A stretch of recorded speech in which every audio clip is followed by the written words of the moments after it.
What's happening, everyone?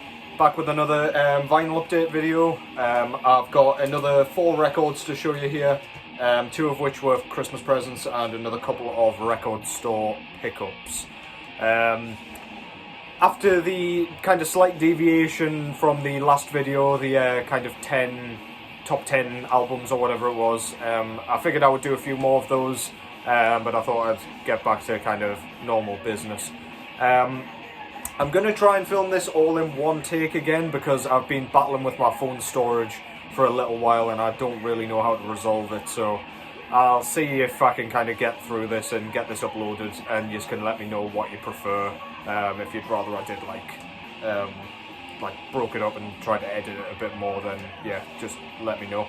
But yeah, anyway, let's get straight into it with our CD on in the background. This is Nuclear Assault with their 1989 full-length album, Handle With Care.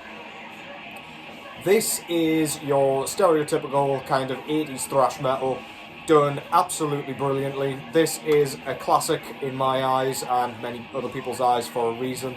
It's got that kind of punky production that most of the kind of early thrash bands adopted for their albums. Really well written. Iconic John Connolly vocal performance with his, you can probably hear it in the background, his kind of high-pitched yell that's halfway between sung and just kind of angrily yelled. Sounds really nice. It gives it a real like crossover feel. Really awesome stuff. Great solos. Typical kind of thrash metal structuring system going on here. Bridges into solos. You've got your kind of chorus and kind of verse passages. Yeah, really great stuff. If you haven't checked it out, go check it out. Nuclear Assault, Handle With Care, awesome stuff. First album I'm going to be looking at on vinyl for you here is an album that has taken me far too long to pick up for some reason. This is UK new wave of British heavy metal band Iron Maiden with their second full-length album, Killers. For those of you that haven't heard this, somehow haven't heard this, this is quite punky heavy metal, basically. It's a lot akin to their first album, their self-titled. The album that would come after this, Number of the Beast, was the first one with Bruce Dickinson on, and if you know me at all, you'll know that it's no secret that Bruce Dickinson's vocals are not my favourite. I am not a fan of the overly harmonised, overly theatrical vocals. Says the King Diamond fan, I know, but yeah, there's something about Bruce's vocals that just don't do it for me. This one has Paul Di'Anno, who did the first one. He's got a way more kind of heavy metal vibe to his voice. There's no harmonisation. He's just got a good voice, basically. He was blessed with a great sounding voice, so yeah. Pretty much your standard heavy metal, otherwise. True classic of the genre in my eyes. Again, your structuring's absolutely kind of conventional for the style. Yeah, nothing much else to report. Classic Eddie artwork there as well. Probably my favourite kind of Iron Maiden artwork. You've got him hacking up some poor sod down here with an axe or a hatchet. So yeah, great stuff. If you like solos, if you like riffs, if you just like heavy metal, this is an absolute banger from front to back. Check it out. I don't know what pressing this is. It's not an early one by any means. But yeah, it's just on standard black vinyl. Already mentioned the cover art there. You've got like a live photo of the band with them all kind of along the bottom here. Yeah, really quite run-of-the-mill, classic layout, good stuff. And of course, you've just got standard black vinyl for this one. This, depending on the day, is my favourite Iron Maiden album. If not, then it's absolutely the debut. Everything after this is kind of hit-y-missy with me. Number of the Beast's great. But yeah, this one, absolutely killer. It's in the name. Check it out if you haven't already. The next one is kind of a far cry from what I've just shown you there. This is one of the most barbaric albums I've got in my collection and has ever been put to record. This is Blasphemy, based out of Canada. Whatever you wish to call it, war metal, black and death metal, whatever it is, bestial black metal. This is blast beat littered carnage. Very little is kind of decipherable here. It's all kind of incoherent and abrasive. It sounds like if you give like some instruments to some cavemen and they just played and you recorded it, that's exactly what this sounds like. I've described insect warfare like that before, and this is right up there with that for the kind of unlistenability factor, if you will.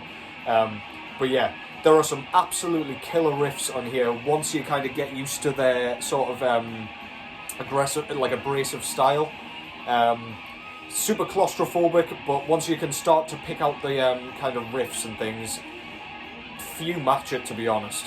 Yeah, you've got kind of really gross grunts on this thing. It sounds like he's singing with the microphone in his mouth, and the kind of sounds are coming straight from the vibrations of his larynx.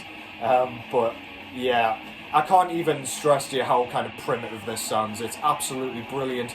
Production's surprisingly quite clean, despite the sort of, as I say, abrasiveness of the overall music. But it is just the distorted guitars and the kind of relentless strumming and drumming that gives it its kind of nasty edge. But yeah, this basically opens the gates of hell, records whatever comes out of it, and then yeah, slams it into your eardrums. Great stuff. Blasphemy, Fallen Angel of Doom. Don't think I mentioned that. Yeah, first album, came out in 1990 originally. This is a Nuclear War Now repressing.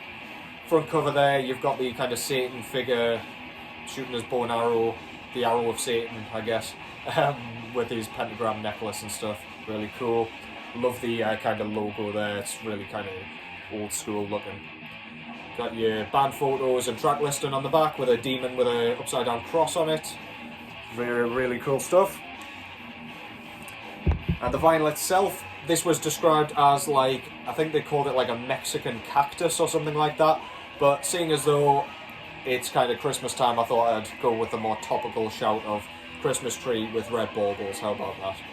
Doesn't really fit the music quite as well as cactus, but never mind. Really, really nice pressing. Yeah, I don't know if this one is still in stock or anything, but go to Nuclear War Now if you want a copy. They kind of keep this in press fairly regularly, so you'll be able to get a copy at some point. It's regarded a classic by many. But yeah, Blasphemy, Fallen Angel of Doom, black death metal, savagery, absolutely love it, great stuff, check it out. So I've got the first of a couple of record store, no, that's a lie. I've got the second of two record store pickups, this time from a band that requires zero introduction. This is Autopsy with Macabre Eternal. Based out of California, Autopsy released 4 albums, I think, before going on a hiatus until this album in 2011. So a massive kind of jump in time between albums, which makes this one of the best death metal comeback albums of all time, in my opinion. It's a double LP, which is uncommon for Autopsy. They've cranked up the doom here, so there's a lot of slower elements, just to break up the kind of punk-fueled kind of Reifert drumming, and yeah, it just breaks up a bit of the kind of gore to bring you a bit of respite. Yeah, there's some phenomenal tracks on this. Lots of slower crawling sections that you'll see kind of on their next 2 albums after this one. Headless Ritual and Tourniquet, Hacksaws and Graves. But yeah, they do it like down to a T here. It's absolutely textbook stuff. As I say, much longer, so it kind of fits the vibe in general. You got tracks like Dirty Gore Whore, Always About to Die, Born Undead. Just killer stuff on here. If you know Autopsy and you like their newer stuff, then this will be no different. In fact, you might even like this the best, because this is probably the creme de la creme of Autopsy's new stuff for my liking. Yeah, excellent stuff. So you've got your classic Wesbed Scoter artwork there on the front.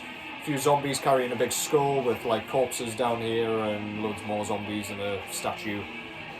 Just general gross goings on. Inside, you've got your track listing with the lyrics and a band photo there, if you can see without the glare. and then other side on the back you've got the kind of blown up version of the artwork with your track listing and the logo there. I really like the kind of blue theme that they've gone with on this album as well. Made a nice change, bit of a difference. Yeah, this one, for my liking, way better than Shit Fun that came before it, and probably the best of their new discography to date. So yeah, check it out. Autopsy, Macabre, Eternal, 2011. Check it out. Peaceville Records, undeniable stuff. And I hope you like vampires for this last one, because I've got a ton of them. This is Bloody Keep, with their compilation album containing the Bloody Horror EP and the Cup of Blood in the Top of the Tower EP. So yeah, this is another project of Abysmal Spectre, most notably kind of known for Old Nick. He's also in a project called Lace Shawl and Curtain Wall, and it's all kind of similar, zany, dungeon synth kind of infused black metal, raw black metal specifically. Yeah, it can just feel like a normal sort of raw black metal record for a lot of this, but then out of nowhere you'll get these kind of super goofy sounding dungeon synth passages. They sound like they've come straight out of like an old video game. It's kind of like 8-bit sort of stuff. There's quite a medieval theme to the kind of sound of the synths here. They're kind of written really purposefully to sound kind of like that, and I just love it, man. If you want something a bit different in your black metal, this is absolutely going to be up your street. If you just want the kind of meat and potatoes, kind of second wave black metal worship stuff, this is not going to do it for you, I'm afraid. In fact, it might make you vomit in your mouth. But yeah, this is awesome stuff. I can't get enough of it. I'll buy anything Abysmal Spectre does, and this is no exception here. Pretty sure this is sold out, unfortunately, but hopefully they do a repress in the future. So yeah, you've got a anime guy on the front. I can't say I love the artwork, but I mean, they don't take themselves too seriously. This is a one-man project, by the way, I should say. Abysmal Spectre kind of doing his own thing here. Yeah, fits the theme, I guess, but I don't love it. Back cover there, you've got your track listing, and not a lot else. It fits the colour scheme perfectly. And this one came on a stunning kind of clear with smoke vinyl. Absolutely beautiful. Anything else that's been kind of advertised as something kind of like this, it's not come out nearly as nicely as this has. This looks absolutely gorgeous. So yeah, check that out. Check the album out, sorry. So good. I've got another release from this band that I've just gotten in as well, that I'll show in another video. But yeah, for now, go and check this out. It flows like a full-length album, and it just has all the contagiousness that you could possibly want from something like this. So that's Bloody Keep with Bloody Horror, or Bloody Horrors, I don't know, it might be plural, and Cup of Blood in the Top of the Tower. Go and check that out, please. It is phenomenal. It's super fun and catchy and all the good stuff. So yeah, that is 4 more albums. I'll probably be back with a few more of these in the coming days. I also want to do a couple more top 10 videos because I quite enjoy doing them. I've got a few ideas for it as well. So yeah, until the next time, take care as always, and I'll catch you in the next one.